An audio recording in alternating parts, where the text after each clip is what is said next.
முதலமைச்சர் கூப்பிடுங்க, நான் வந்து சொல்றேன்னு சொன்னேன். இதுவரைக்கும் கூப்பிடல. நீங்களாவது தயவு பண்ணி போய் அவர்கிட்ட கேளுங்க.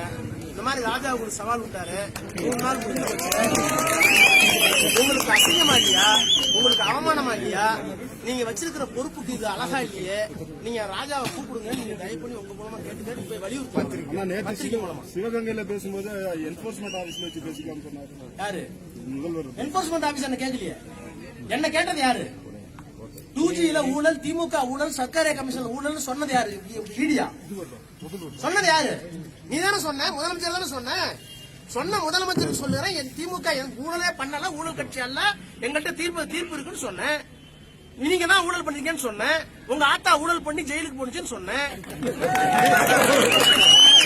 சொன்னேன். அரசியல் சட்டத்தை படுகொலை செய்த மன்னிக்க முடியாத கொள்ளைக்காரி, அதாவது கொள்ளையடிக்கணும் என்பதற்காகவே சசிகலாவை, சுதாகரனை, இளவரசியை தன்னுடைய வீட்டுக்கு அழைத்து வந்து புதிய புதிய ஷெல் கம்பெனிகளை, போலி கம்பெனிகளை உருவாக்கி அந்த கம்பெனிகள் வாயிலாக பல 100 கோடி ரூபாயை கொள்ளடித்தவர் ஜெயலலிதா. அரசியலில் இருந்தது ஒரு அசிங்கம் அப்படின்னு நான் சொல்ல, உச்சநீதிமன்றம் சொல்லிருக்கு. இதுக்கு என்னையா பதில்? அந்த ஆத்தா படத்தை தூக்கிட்டு தெரிய, அப்ப என்ன அர்த்தம்? ஆத்தா மாதிரியே நான் ஊழல் பண்ணுவேன், ஆத்தா மாதிரியே நான் ஊழல் பண்ணுவேன், எனக்கு ஓட்டு போடுங்க அப்படின்னு அர்த்தமா? போங்க.